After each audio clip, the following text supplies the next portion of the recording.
So welcome everybody. I'm very pleased to welcome Professor Eamonn Ferguson, who's a Professor of Health Psychology at the University of Nottingham, to speak to us today. His areas of interest include the application of personality theory and behavioural economics to understand blood and organ donor behaviour. And he has recent publications relating to the impact of post-donation symptoms on donor return, blood donor motivation, and psychosocial predictors of donor lapse. So today he's going to be speaking to us on the subject of understanding blood donors' cooperative preferences to design effective recruitment and retention strategies. Before we get started, just a brief reminder that there will be an opportunity to ask questions at the end of the talk. So please feel free to either post questions in the chat for me to read out or to raise your hand. So without further ado, I'll pass over to Eamonn. Okay, thanks, Lois. Right, work. Okay, thanks everyone. Thanks for the invite to come and talk virtually anyway about the work that we've been doing over the last 20 years or so. I'll talk for about 35-40 minutes. I hope to have 20 minutes for questions. So the question, is there a blood donor cooperative phenotype? So the sort of driving impetus for the research that we do is to use a mixture of economic gains and psychometric studies and lab-based experiments to identify what are the underlying preferences, cooperative preferences that drive blood and organ donor behaviour. So it's moving beyond just asking people, why do you donate blood? Because you always get exactly the same set of answers. It's to help others. Okay, so we're trying to sort of dissect more behaviourally what donors' preferences are, and are they different? Are they different from those of organ donors and people that do other sorts of philanthropic acts? And we take a mechanisms-of-altruism approach. So by this I mean it's application of theories from biology, economics, and psychology to understand blood donor behaviour. So prior to us sort of taking this approach, the one dominant theory had been used really to explore blood donor behaviour, and that was the theory of planned behaviour, which isn't designed specifically for altruistic or cooperative behaviours, and also assumes that blood donor behaviour is intentional and that we don't really have any sort of other cognitive or emotive factors or affective factors that are driving the behaviour. And also looking at theories from cooperation altruism opens up other possibilities of thinking about mechanisms that might be underlying blood donor behaviour and therefore opening up opportunities to interventions. I will talk briefly about theories from sexual selection theory and how that can be applied to blood donation towards the end. And also, as blood donors are archetypal cooperators, okay, they give freely to an anonymous stranger, there's no reciprocity, so on and so forth. It's a way of testing theories as well that are designed to explain human cooperation and also identify potentially preferences that aren't seen in the standard literature. And we've identified one, which is reluctant altruism, which I won't talk about today, but we can maybe discuss in questions if it comes up. The other underlying driving force is to take a clinical trials approach. I mean, there are a number of different ways of describing a clinical trials model, and this is just one of those. But the idea, if we're going to do interventions to increase the number of blood donors and to retain blood donors, or any public health intervention for that matter, we have the assumption that there must be an active ingredient. There must be something in the messages or the interventions we're doing that are going to change behaviour. And any active ingredient, if you take a sort of a pharmaceutical analogy, has got to also have negative effects to it as well. Nothing's going to be purely beneficial. So in designing interventions, behavioural interventions, we should go through the same processes. We should identify if there are any potential, should obviously derive it from theory initially, then identify if there are any potential harms or any unforeseen circumstances or consequences to make sure we design those out before things are implemented. So we should go through the same set of, apply the same principles to behavioural interventions as we do to pharmaceutical interventions. I'm going to focus there on one particular theory from economics, and that has, over the studies we've done over the years, has emerged as having particular relevance to blood donor retention in particular. And I use it sort of as a case study to show how that clinical trials model and theory can be applied. So the theory of warm glow derives originally from Andreoni's work in the early to mid 90s. Okay, and the idea of warm glow givers are people who give primarily for the gained utility they get from the act of giving itself. So they're not concerned about the public good being met. So even if there's enough, the charity's got enough money or there's enough blood, warm glow givers will still give because the utility they get is from the act of giving, not from the attainment of the public good. Whereas a pure altruist, on the other hand, gives because they want the public good to be met, and once the public good has been met, they stop giving. Okay, and the impure altruist is a mixture of the two. And we've subsequently shown that the strength of warm glow felt is determined by the choice set presented that people have when they're making their decision about how much to give. And on the basis of this, we can sort of argue that certain types of behaviour give you more warm glow. So donating blood is going to give you more warm glow, for instance, than say donating £10. So behaviourally, we can look to see if blood donors are driven by warm glow preferences. So to do this, in these sets of studies, we did charity dictator game. So in a charity dictator game, the person is given a sum of money, or they can earn the sum of money. We normally, in these ones, it was an endowment, they were given it. So let's, for argument's sake, they're given £10. And they can choose to give some, none, or all of that £10 to a charity of their choice. And then whatever charity they choose to give the money to, we write the check and send the money off. So they're making real world decisions. As you can see, if the cursor shows up, no. If you see in experiment 1 and experiment 2, the maximum they could give is actually 10 in this, 10 monetary units in this case. Blood donors give significantly less than non-donors. Okay, they're still being generous, but they are giving less.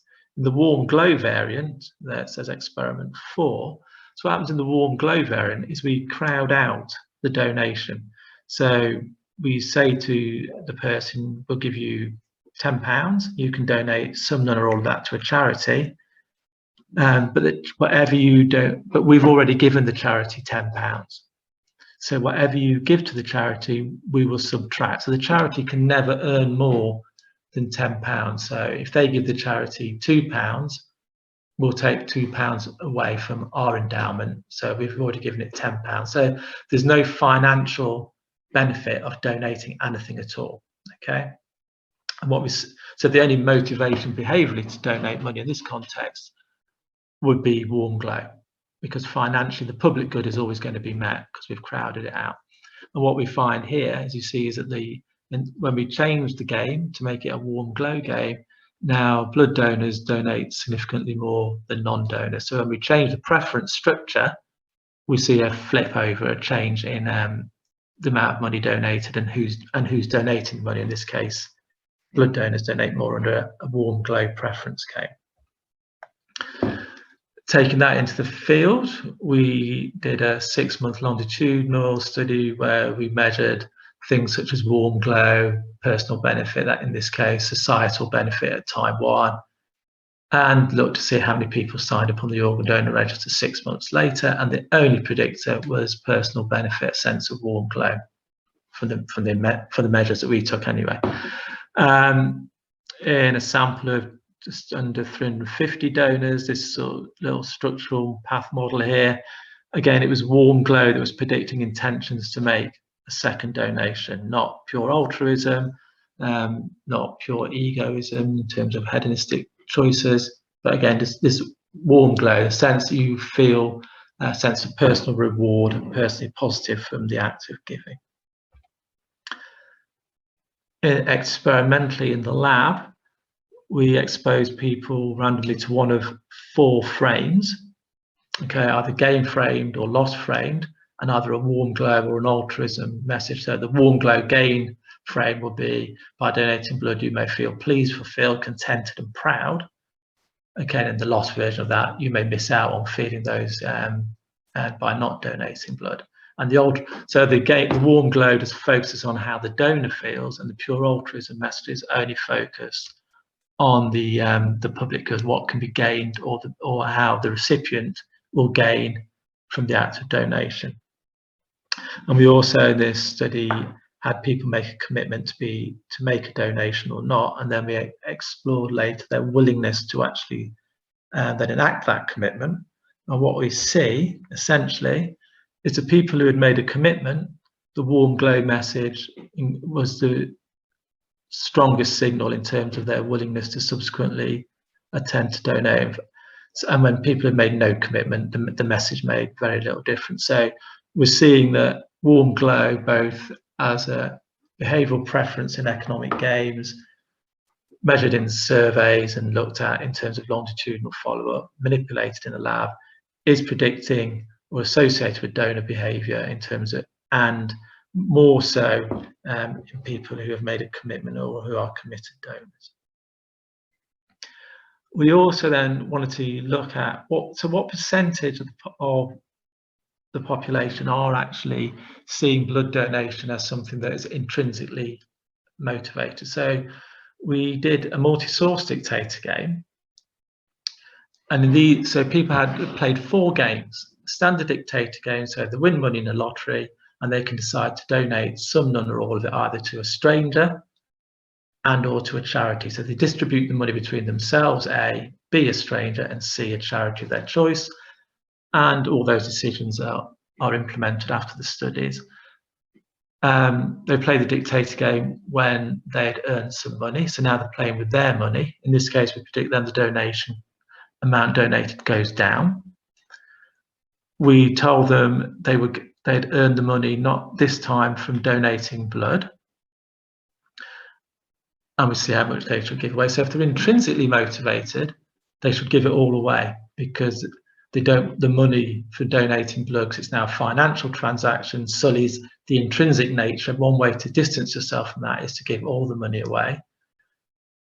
And we framed it also as a gift exchange. So rather than being given £10, which is the amount of money they were playing for in this context, for donating blood, you were given a gift voucher for £10. And the difference between the blood money and the blood gift condition essentially is one is a financial transaction, the money one, and the gift one reframes it as a gift exchange. So in terms of the exchange of the gift of blood, we're going to give you a gift back, in this case a voucher. So it's the money that's changing is the same, it's £10, but in one case it's cash, and in one case it's a voucher. And when it goes to a voucher and becomes a gift, we predict that only about 30–40% will give the money away. So we conducted this study not just in the UK, but with colleagues across the globe, because we also wanted to look at some cross-cultural consistency and variability in the results. So what we can do with the game, because they're playing 4 games which are presented in randomized orders, okay, we're going to just focus in on the blood money aspect. But if people give 100% away, that's a behavioural indication of their pure intrinsic motivation. If they keep it all, they're extrinsically motivated for blood donation. And anything in between is a mixture of the two. But we can also remove from the study people who are just unconditional altruists. So no matter what the frame is, they're always going to give away 100% of the money. Complete free riders or selfish respondents are always going to keep it all, and people who always give half away. So we can remove people who have a standard preference regardless of the frame. That's just what they're going to do, no matter what the context. And those predictions are upheld. What we see is basically people give money away, and it varies depending on conditions. So when we get to the blood money condition, people are giving away just under 60% of their endowment, or their earned money in this case, which was £10. Okay, so of all the conditions, that is the one that is probably the most intrinsically motivated, because people are distancing themselves away from the financial transaction. And when we then look specifically at that blood money condition, we find that just around about 21% of the sample are intrinsically motivated to donate blood, okay? Around about 11-12% are extrinsically motivated, and we've got just over 50% who have a mixture. And those who are intrinsically altruistic, they're more likely to be a blood donor, they're more likely to have more siblings, and they're more likely to be morally outraged at unfairness within society.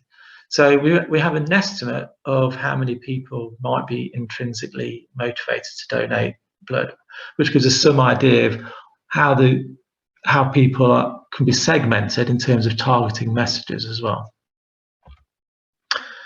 So we want to reasonably happy that blood donors or sustained blood donor behaviour is likely to be driven by warm glow.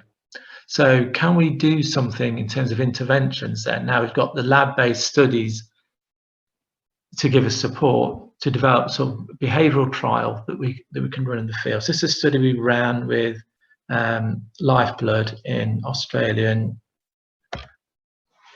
Queensland in Australia.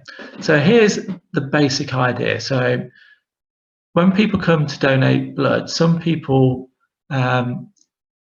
everybody gets, some extent gets warm glow, and some people, that warm glow, they are warmer, and some people are cooler. So some people are experiencing more warm glow than others. That increased warm glow increases the probability that people will make some sort of additional commitment. So they'll rebook their next donation. We predict that the warm glow will remain stable over time, and that increases the probability of people donating. So the people in the warmer path have got two routes. They've got this high levels of warm glow associated with blood donation. It's going to increase their probability of returning, and they've already made a commitment, they've rebooked. So both together should increase the probability of them becoming repeat donors, whereas the cooler donors are less likely to rebook. They should remain cool, and that's going to increase or decrease their probability of returning. So if we can intervene in such a way that it increases the feelings of warm glow in that cooler group to make them more similar to the warmer group, then we should get an increase in return rate from those cooler donors. Okay, so across a series of studies, we initially looked to show basically what is the relationship between warm glow and rebooking status. So in the first study, it's a cross-sectional study looking at donors wanting to donate during COVID, and essentially what we see is anticipated warm glow predicts whether people rebook or not. Interestingly, anticipated calmness, feeling relaxed and unstressed, predicts not rebooking. So we need people. So the key message there is it's positive affect that's energizing, that is predicting or associated with rebooking. We looked at warm glow measured prior to rebooking in the second study here, and again higher levels of warm glow predict rebooking, and in a longitudinal study we find that higher levels of warm glow again predict rebooking, but there's no moderation, there's no interaction with wave over time, so they remain stable. And graphically the first study looks like this. We see it, the effect of warm glow is, the effect sizes are small, but essentially for that anticipated warm glow, those that rebook who have high levels of anticipated warm glow are significantly more likely to rebook. And in the predicting study, again, those higher levels of warm glow are a lot more likely to rebook. Again, small effect sizes, but, and you can see in the panel C, which hasn't got a C on it, I just noticed, we see those that didn't rebook, the pink lines are slightly lower overall on warm glow, but that remains stable over waves 1 and wave 4, which was separated by 12 weeks. And those who did rebook, it's slightly higher, remains stable over the 4 weeks. So just flicking back to this, we can see that having a warmer affect after donation increases rebooking, and that remains warm. It's not increased or reduced by the commitment through rebooking. So we then ran the trial in Australia, where we had people, donors, first-time donors, exposed to one of these 4 messages, a warm glow message. We hope you will be basking in the warm glow that comes from donating blood. The good news is in a few weeks you'll be ready to donate again. And a warm glow plus identity message, because all the data we've got shows that basically warm glow is more important for committed donors. We wanted to give a sense that you are the identity of the donor. Okay, so this includes the phrase, because 6 weeks ago was the day you became a blood donor. We're telling them they are a blood donor. They don't have to self-categorize it for themselves. And then we had 2 other messages, impure altruism, with and without identity, which focus both on the donor and on the recipient. So just over 1,100 donors were randomly allocated to each arm of the trial, and the outcome measure was attendance to donate 3 months later. And what we see from this slide here is basically the warm glow plus identity condition led to an increase in attendance overall 3 months later. The biggest predictor was obviously rebooking. So once people had made a commitment, they were about 3 times more likely to return 3 months later. And there's a warm glow plus identity by rebooking interaction, such that those who had already rebooked, the intervention had no effect. And for those who hadn't rebooked, the intervention increased donation by around about 4%. So of those who hadn't rebooked, who were less likely to donate in the future, being exposed to the warm glow plus identity message increased increased for a donation by 4%. We also ran pre and post. Then those messages, that warm glow plus identity message was implemented in Australia, okay, in April 2018. So we did a pre and post implementation analysis. So we looked at donation rates pre the warm glow message going live in Australia and post in those who did rebook and those who didn't rebook. And what we basically see from this graph is basically there's no effect on people who had already rebooked to the message. But we see for those who hadn't rebooked, when the message was implemented, again, we see around about a 4% increase in the return rates of those first-time donors who had not rebooked. So I feel quite strong evidence. We've got the lab-based stuff, we've got the field-based trial, plus the pre and post implementation data, showing quite clearly that warm glow plus identity message leads to an increase in donor return. And we were able to calculate what it meant in terms of additional donations, lives saved, and money saved to the Australian Red Cross in terms of recruitment and screening costs. So that's warm glow in relation to retaining. What about recruiting donors? Now, we know very little about why people turn up to donate in the first place, as opposed to do some other sort of philanthropic act. So we started to look at different components of theories that underlie altruism. So one is to look at fairness and reciprocity. So we had donors and non-donors play an ultimatum game. So in the ultimatum game, the power now resides with player B. So it's a variant, it's an extension of the dictator game. So player A can give player B some, none, or all of their money. Okay, but now player B decides to either accept or reject the offer that player A has made. Player B accepts it, they get the money, whatever player A has decided. If player B rejects it, they both get nothing.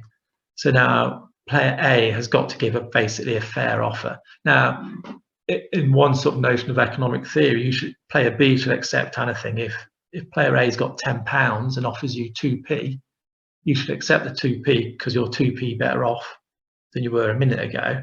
But what you find is people reject offers as they become more unfair.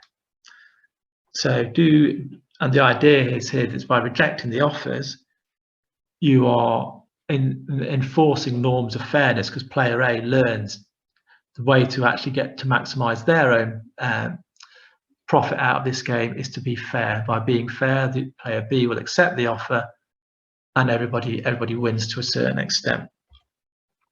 And what we see, okay, is for a proportion of acceptance rate of unfair offers, okay, is that donors are less accepting of unfair offers. They're more likely to reject unfair offers, and that's particular around the 60-40 and the 70-30 point. And the interesting thing about 60-40 and 70-30 is they're the points of ambiguity. So if 50-50 is a fair offer, if I offer you £4 and keep £6 to myself, it's sort of fair, and I could have made an error, so you might sort of forgive me. Okay, whereas it seems here in that bound of forgiveness, blood donors are less forgiving, so they have a much more stronger sensitivity to unfairness, okay, and want to enforce norms of fairness. So this leads to a particular intervention that we can think of, which is called voluntary reciprocal altruism, which is based on fairness and reciprocity. And it's two questions. Would you want a blood transfusion to save your life? And would you be willing to make a donation? The first question aligns your personal need. You might want a blood donation to save your life, transfusion to save your life. But it makes you think about, where does blood come from? Is there going to be enough around? Who's donating blood? And if I'm going to accept it, it's only fair that I should reciprocate and donate and become a donor. And then pairing that with a willingness question, thinks, well, if I'm willing to accept a donation, then I should be willing to make one. But there might be people who are willing to accept but not willing to make one. So it then highlights that there could be shortages, and that should reinforce the idea that you should donate. So we ran a series of experiments. The first one just looked at a willingness question versus those two questions, the VRA commit, voluntary reciprocal altruism commit, on people's preferences to make a one-off versus no donation, or to do repeat donations. And we see the addition of that acceptance question increases the probability of people saying they'd make a one-off or a repeat donation. And we replicated it for the one-off donation in the second study. But in the second study, we also split the questions up into acceptance and willingness as well, to see what question was driving the effect. And it's basically the acceptance question that's driving the effect. So we then replicated this in Australia. Okay, so VRA accept is the acceptance question. The QBE stands for question, behaviour, intention. So people just asked, do you intend to donate in the future? And pure control was no question. And again, asking people would they be willing to accept a transfusion to save their life was having the largest effect on their willingness to make either a one-off or a repeat donation. We also assessed a quasi blood donor behavioural proxy. So as part of the survey at the end, people could click through to the blood donation registration site and register as a donor if they wanted. So we measured their click-through behaviour to the donation site. And what we see is the acceptance question itself doesn't predict the click-through behaviour. What it does do, it has an indirect effect through people's willingness to make a one-off or a repeat donation. So it seems like the acceptance question is driving people's willingness to consider making a donation, and increasing their willingness to consider to make a donation then drives their behaviour one step further, i.e. they go and click onto the website. So both warm glow to a certain extent, but definitely sort of the fairness behaviours as seen in the ultimatum game are believed to be driven by inequality aversion. So this is the idea that people are inequality averse. So people want to reach the midpoint of this utility type function. So people can be advantageously inequality adverse. So they've got more of a product or a quality than somebody else. So they want to give some of that away to get back to the midpoint, or maybe disadvantageously inequality adverse. In this case, they're driven by envy. They've got less than somebody else, and they want to reduce that inequality. So with this in mind, we would think about blood donation as an advantageous inequality aversion scenario. So the donor has got more health. That's the advantageous in that quality compared to the recipient. So the way they can redistribute that health is through donating blood. So first of all, we did lab-based experiments, see if blood donors do show a different type of preference. And we did this through a third-party compensation and punishment game. So here, player C, which is who our participants were, observed players A and B in an interaction. Player A can give some money to player B, it's a dictator game, but gives them an unfair low offer. Player C, who has no relationship to player A and B, can now either choose to compensate player B at a cost. So for every £1 player C pays, player B will get £2, or they can punish player A. So for every £1 player C pays, player A will lose £2. Okay, so do blood donors choose to compensate, punish, do both, or do neither? And what we see is basically blood donors have a preference for compensation of an individual, and organ donors have a preference to punish. And partly we argue that that is because organ donation is about a public good that's provided at community level, enough organs for everybody, whereas blood donation is much more focused on an individual. So we ran a small study then to look at this notion of inequality aversion and anticipated guilt. So the R message that we came up with is in red there. As a healthy person, you can give blood to help those less healthy than you. And the anticipated guilt is if people like you don't donate blood, there will be continuing shortages of blood. I mean, a whole series of studies with these messages. I'm just going to give you one piece of data here, which is again on a behavioural proxy for donating blood. And what we see is in non-donors, both the anticipated guilt and the advantageous inequality aversion messages lead to an increase in behaviour in terms of the behavioural proxy. But for blood donors, we see that the anticipatory guilt leads to a reduction. So overall, there's a net positive effect for the advantageous inequality aversion message. So again, we would argue that then needs to be now scaled up to larger trials. There's and targeted at non-donors, not targeted at donors. So I think both of those were, the warm glow shows the example all the way through to clinical trial and implementation, and the voluntary reciprocal altruism, inequality aversion show where we've got to in terms of those messages in relation to the first sorts of stages of the clinical trial process. Oops, go back. We've done a similar sort of process looking at a question: how do we get people from ethnic minority communities to donate blood? So here we're looking at trust in the government, judiciary, NHS, NHSBT, GPs, other people and groups.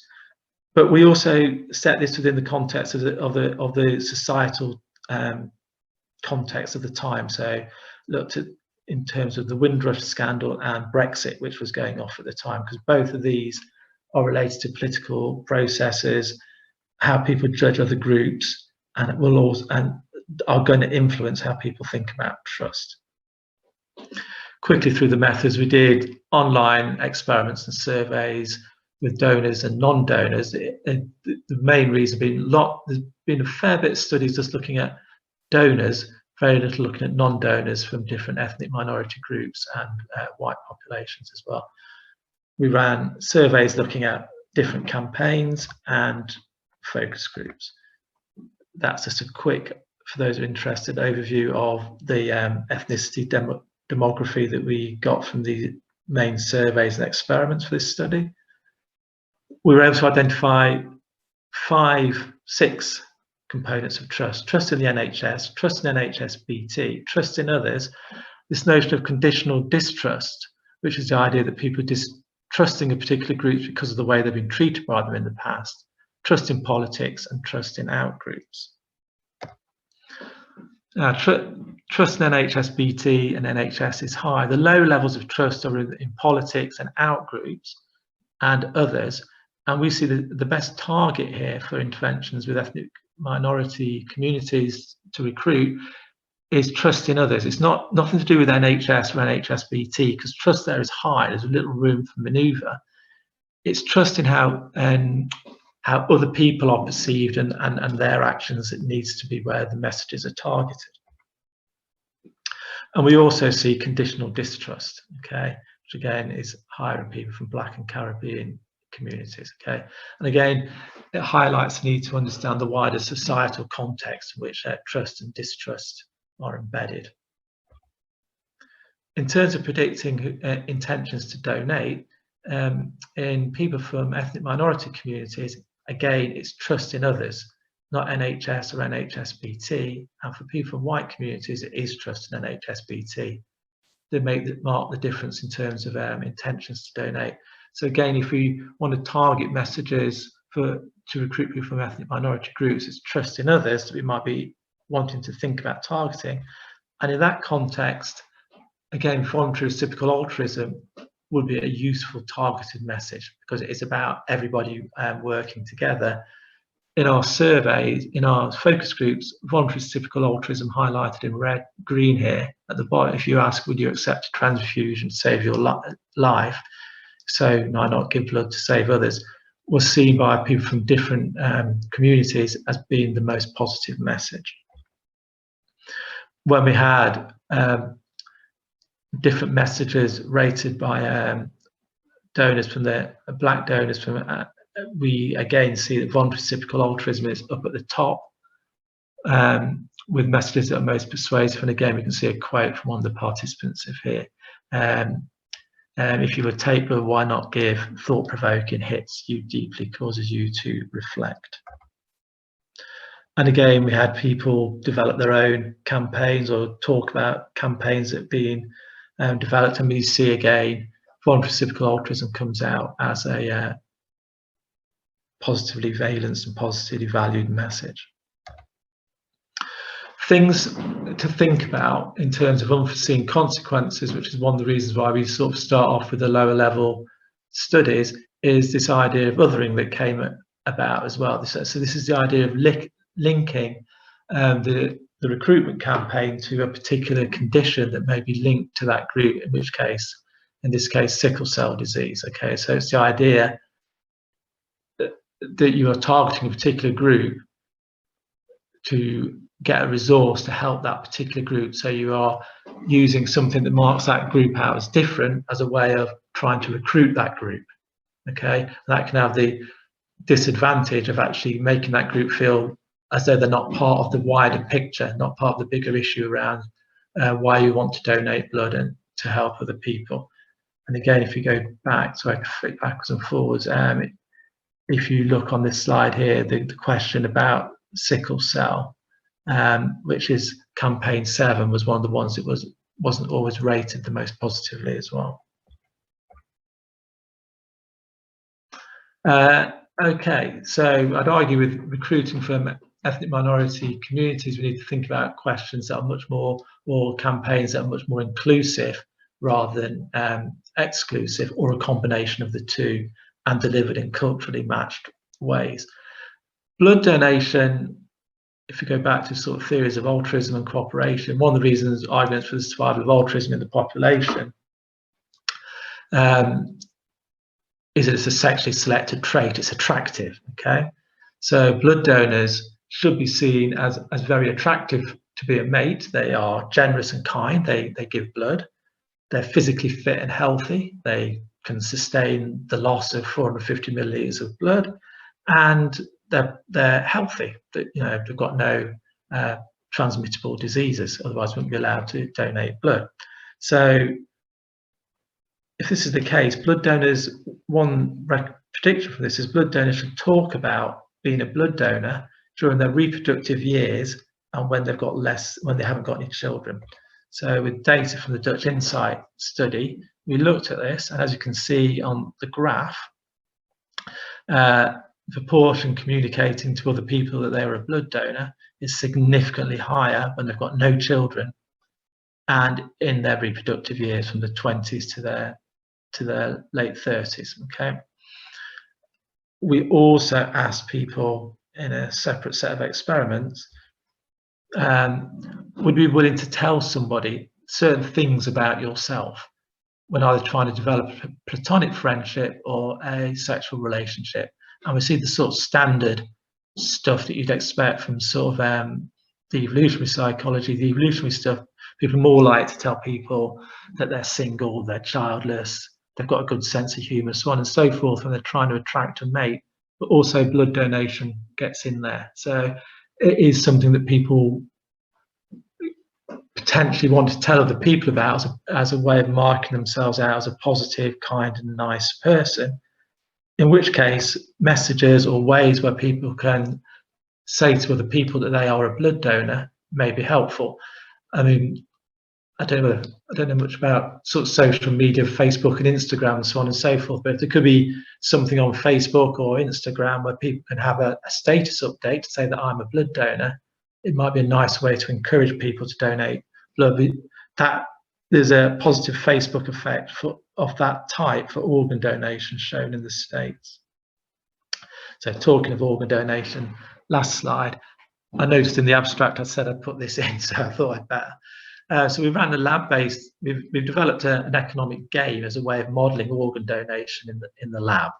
Okay, and in this study we modelled an opt-in moving to an opt-out strategy, because most countries have moved to opt-out organ donation as a way of increasing the number of donors registered. But we varied whether people had interim feedback. So the people were in groups, and they could message within that group to say whether they were signing on the organ donor register or opting out, depending on whether an opt-in or opt-out condition, or they had normative feedback. They didn't find out what everybody else had done to right at the end.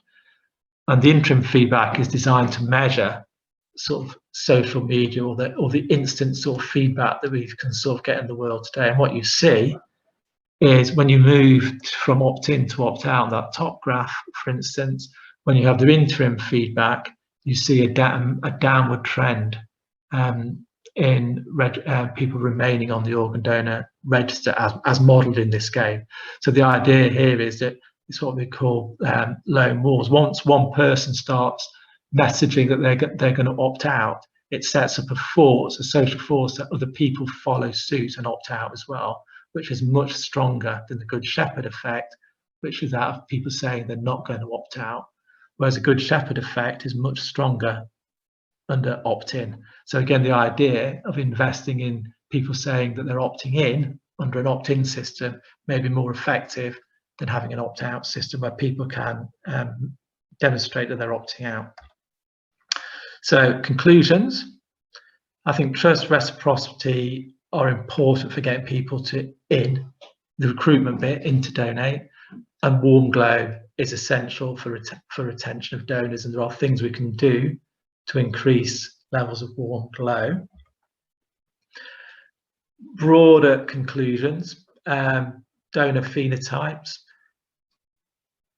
We don't know too much about what differentiates blood donors from people who do other philanthropic acts, and we need to find that out. Then there's something from the work that we've done over the years, there's something that's very unique or different about the blood donor compared to the person that runs a marathon or donates money or time. And we need to identify what that is, because that will help us direct marketing campaigns. And we need to think about the dynamics as well, how blood donors' preferences change over time from being, and how donors reconstruct their memories of their donations, and what aspects of their donation is driving their current memory, because that will tell you where to target interventions to enhance warm glow as well.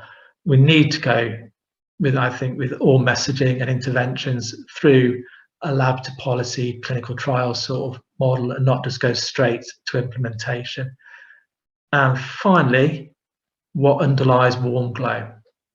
I think there's more people who are strong warm glow givers. I think they're a bit of the oxytocin junkie as opposed to the adrenaline junkie of the thrill seeker. I think they either have higher levels of endogenous oxytocin or a more rapid change in oxytocin levels. There is something about warm glow that has a physiological basis, and there is something about why people are attracted to certain sorts of behaviours that I think attracts people who are seeking warm glow, and behaviours like blood donation are going to give you much more warm glow than behaviours such as donating money. So I think certain behaviours become more attractive because of the warm glow they can get. And again, that can be harnessed in terms of recruitment campaigns and marketing. So slightly ran over by a couple of minutes, but that's me finished. Thank you. Yes, thank you, Eamonn. Thanks for that really interesting talk. And I think certainly for those of us in this group who work in blood donor research, that offers a really different perspective on the sorts of things that we're used to thinking about. I think we already have one question in the chat from North. I'll just read that out for you now. She asks, what is the socio-economic background of warm glow donors? Maybe only those with sufficient time and means can afford to have a warm glow. I don't know if you've got any comments on that. I have. Yeah, that's something I was thinking about just yesterday. Yeah, I mean, we know women are more likely to express warm glow than men. How warm glow varies by SES or cultural and ethnic background, we don't know. And I agree, I mean, warm glow is one component. So in terms of feeling warm glow, maybe that and or rebooking behaviour, there are obviously a whole load of other components that are going to go into that. So time, money, convenience, all the sort of standard stuff we know that influences rebooking and commitment behaviour. I think one of the arguments I want to put forward here is I think those sorts of constraints are probably unequally distributed in the population. But if you come to donate blood or do some other behaviour that gives you sufficient warm glow, it might be just enough to tip you over to say, well, okay, it is a bit inconvenient and I'm not 100% sure, but I felt so good from doing it, I want to do it again. I'm going to rebook or re-register in some way.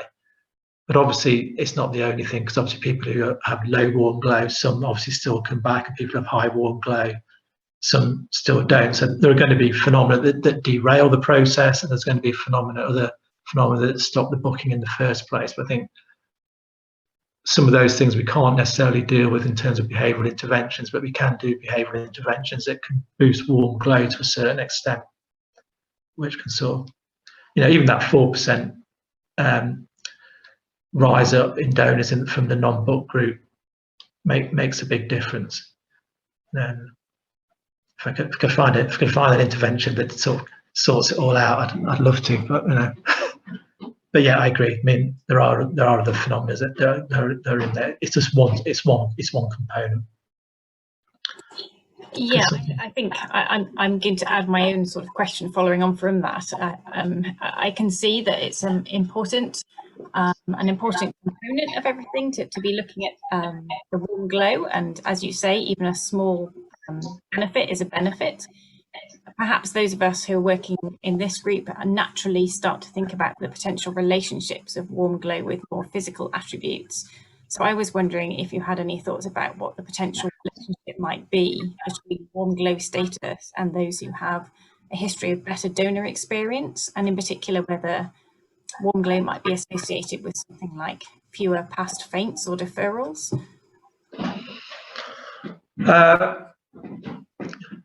One, we don't, nobody's ever looked at it to find out, so we don't know. We've just got some data where we've got some warm glow data, and we've got stuff on vasovagal reactions, so we'll have a look. My feeling would be, okay, if you have had two or three things are going to be happening here. One, if you've been donating for a long enough period of time and have an identity of a blood donor, then if you have vasovagal reactions, or a bad experience, you might more likely to discount it as a one-off than if you've had it early, because your commitment to be a donor is in there. And we know that people who are committed donors are much more likely to have a sustained level of warm glow. Because one interesting thing about warm glow, it doesn't seem to habituate over time. It seems to remain constant. So I think if that's high enough, again, it may help motivate reasoning for the negative experience to not have a detrimental effect on return rates. I'm sort of making the argument, I think that warm glow is something that is often independent of other things that go on. Okay. Yeah. I think you can have other affect that bobbles and varies as a function of experiences that you've got, but I think you have an underlying level of experienced warm glow. It's a bit like the subjective well-being theories. There's this notion you've got a set level of subjective well-being, even though you may have daily wobbles. Okay. Yeah. Thank you. I think I see. We have some more questions in the chat that I'm conscious we should get to. From Helen Percival. She asks, could something be done for the donors who are not able to donate on the day following screening? To be sent away with no warm glow discourages rebooking. A simple thank you would help. Yeah, completely agree. Again, it's something that we've been thinking about a lot over the last couple of years to a certain extent. Yeah, so what happens when somebody turned up to donate blood, they're deferred, they just go away? Is there some sort of task or something we can do that actually sort of maintains that sense of warm glow and motivation for them for when they arrive?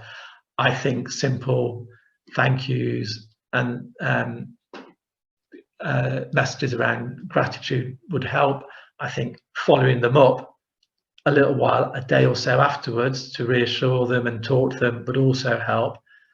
One thing we want to try and do is talk to donors about who have been deferred and ask them what sorts of tasks they actually might, or things they might have been asked to do that might be helpful. You don't want to ask them to do something that seems trivial because they've come to give blood. So any other sort of philanthropic act they're asked to do, or other sort of helping behaviour, might be seen as trivialising their donor experience. I agree. I think something needs to be done behaviourally with donors who are deferred to maintain or boost that warm glow. I think it will be there. That's why they're there in the first place. They've come to get that sort of their personal feeling. Sure.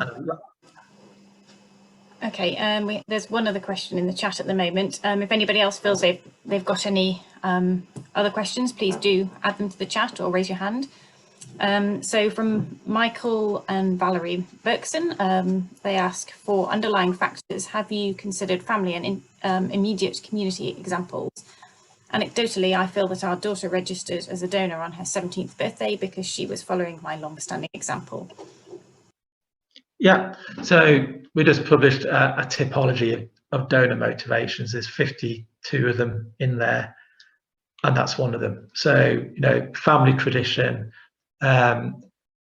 operates in a number of ways. That is one of the ones that's in there. We also find substitution behaviour. So if a family member has been donating for a long time and can no longer do it, somebody else from the family will take on the mantle and become the family donor. Some people go because they go as a group in familial groups if they can. And there was also a notion of people donating in memoriam as well. So a family member who's been a donor all their life, who has sadly passed away, then people go and donate in memory of that person. So there are a number of mechanisms or a number of motivations that people have expressed as to why people have started donating in the first place. That goes back to the point of making probably not as clear as I should have made it. What gets people actually into donating in the first place, we don't know much. We think we know a lot about, but we actually don't. There are a whole number of reasons, a lot of which are personal, some which are very, very idiosyncratic. So why somebody chooses to donate blood rather than donate money, we don't know. I mean, I think, it sounds so simple, we should be able to answer that question, but